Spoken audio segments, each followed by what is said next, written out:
The brass keyring felt cold and heavy in my hand as I stood on the porch of my new craftsman-style home in Willow Creek Estates.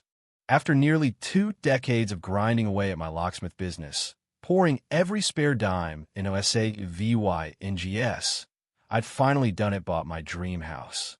The late October sun cast long shadows across the manicured lawn, glinting off the custom deadbolts I'd installed myself.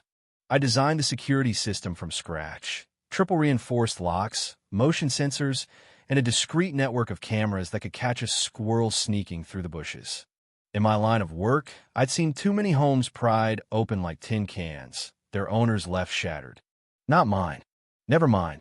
I turned the key, pushed open the door, and stepped inside, breathing in the scent of fresh paint and polished hardwood.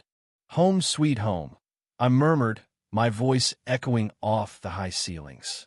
The first few hours were a blur of unpacking boxes of tools, kitchen gadgets, and a framed photo of my late father, who'd taught me the trade. My phone buzzed incessantly with texts from friends. "Saw congrats, Ethan. You deserve this." Saw I grinned, feeling the weight of years of sacrifice lift just a little. That is, until the doorbell chimed, sharp and insistent, cutting through the quiet. I opened the door to find a woman standing there, mid-50s, with a sleek auburn bob and a navy blazer that screamed corporate precision despite the autumn chill. She clutched a leather-bound clipboard like a shield. "Welcome to Willow Creek Estates." Her smile was all teeth, bright but hollow, never touching her sharp green eyes. "I'm Victoria Hardrove, HOA president. Just making the rounds to greet our newest resident, Ethan Caldwell," I said, offering a handshake she barely acknowledged. "Nice to meet you. I'm still settling in." "Wonderful property you've got here," she replied, stepping past me into the foyer without an NVY tattoo. Her heels clicked against the hardwood as she surveyed the space. "The previous owners kept it pristine, though I see you've already swapped out the locks." Her tone was casual, but the observation prickled the back of my neck. "Yeah, I'm a locksmith by trade. Security's kind of my thing."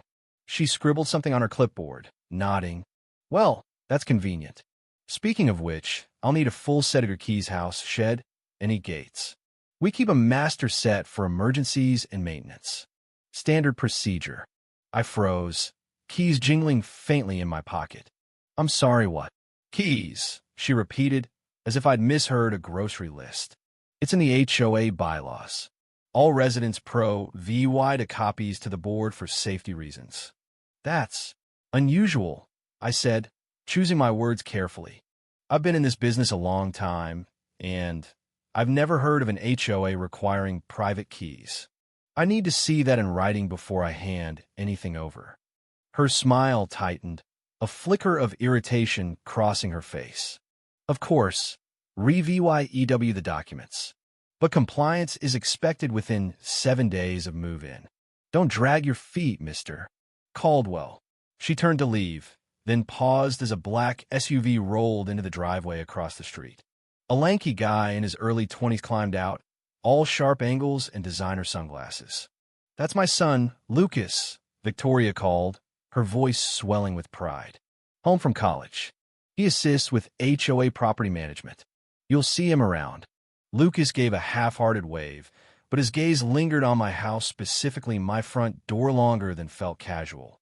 I nodded back, unease settling in my gut as Victoria retreated to her sprawling Victorian opposite mine.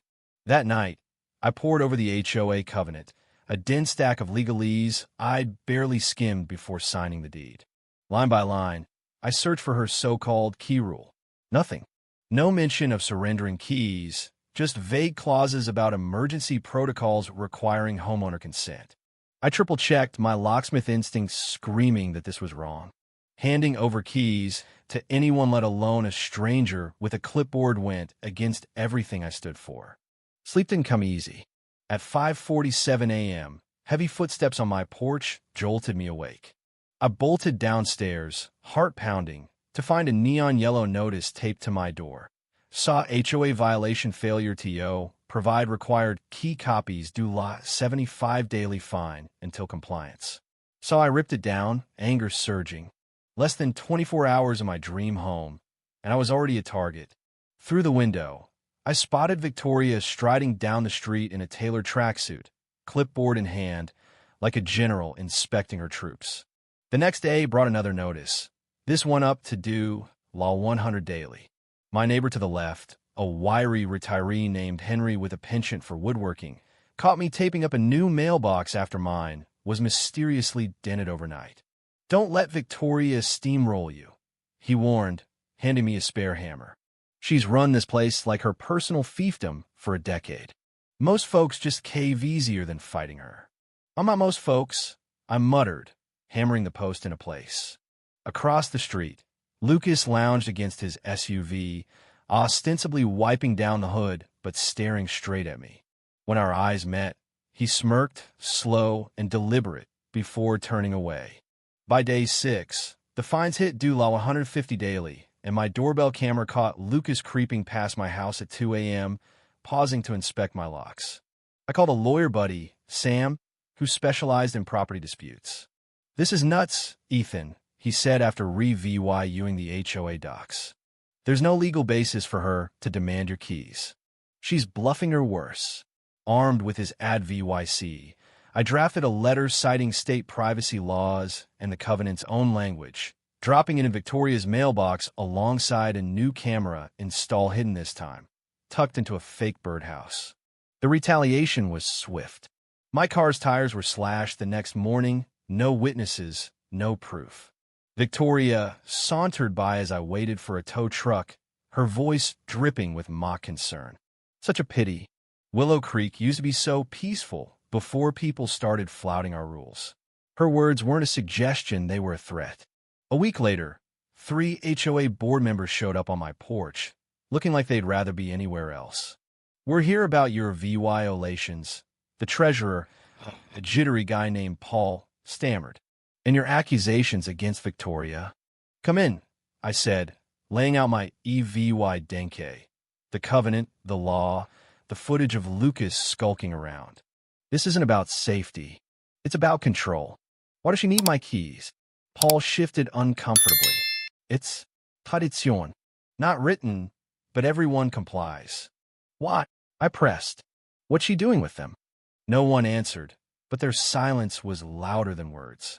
As they left, my elderly neighbor across the street, Clara, shuffled over with her terrier in tow.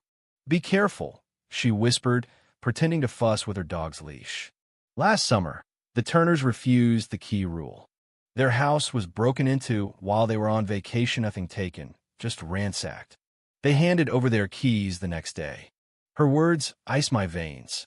That night, I watched Lucas pull into his driveway, laughing into his phone, carefree. What were they after? Theft? Something darker? I couldn't shake the feeling that my refusal had painted a bullseye on my back. The harassment escalated. My garden lights were smashed, my mailbox uprooted, my camera spray-painted black. The police brushed me off, no EVY denke, no case Leah VYing me to fend for myself. My business suffered too. I missed client calls, lost contracts, all because I was too busy fortifying my home against the Hargroves. Then came Lucas's friendly VY sit, an envelope in hand. "Mom says you're in VY Ted to the neighborhood potluck," he grinned, all charm. "Oh, and I locked myself out. Heard you're a locksmith, can you help?" "Sorry, I don't do house calls anymore," I said, shutting the door on his faltering smile. The potluck in VYTE felt like a summons to my own execution. I didn't hide anymore. I walked the neighborhood, meeting residents, piecing together whispers. A single mom confessed Victoria had forced her to dismantle her kid's treehouse over a minor height violation. A snowbird couple admitted they'd given up their keys years ago for emergencies, though the wife's frown told me she regretted it. The pattern was clear. Compliance meant peace. Resistance meant punishment. And absentee owners travelers, vacationer were Victoria's favorite targets. The potluck was a circus. Victoria reigned over the picnic tables, barking orders at volunteers, her eyes lighting up when she saw me. "Everyone, meet Ethan Caldwell," she boomed. "Our security guru who thinks his house is a vault." Laughter rippled through the crowd. uneasy and forced.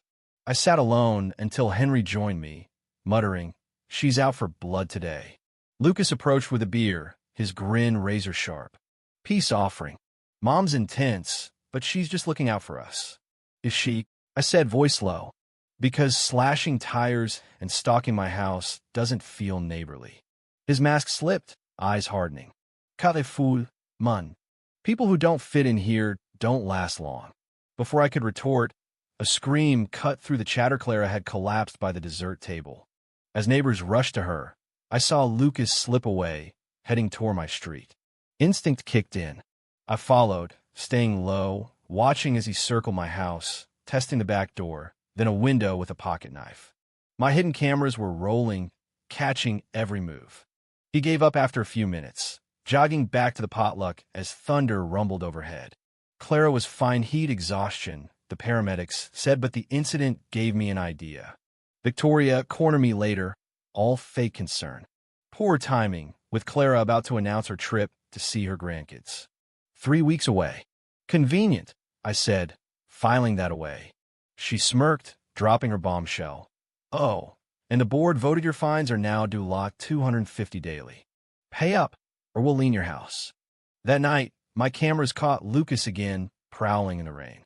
I cross-referenced footage with HOA records. Break-ins spiked when owners were absent, and Lucas's late-night walks lined up perfectly. At 4 a.m., Clara called from the hospital, sobbing. "Someone broke into my house." A man answered my phone, then hung up. I raced over, finding her back door jimmied, her jewelry box emptied. The police were useless without prints, but I knew who it was.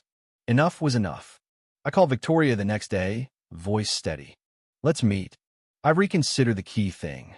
Her triumph was palpable. Smart choice. Tomorrow my place. I didn't sleep. Instead, I drove to an old locksmith contact, crafting a decoy set keys that looked real but wouldn't turn, laced with UV dye and tied to a silent alarm. At Victoria's, I played the part, sliding the keys across her dining table. "Who gets these?" I asked, recording discreetly. "Board members," she said, pocketing them. "Lucas, Tuz Learning Property Management. We've had 3 emergency entries this month alone." While owners were away, I pressed. Exactly. Her smugness was my ammunition.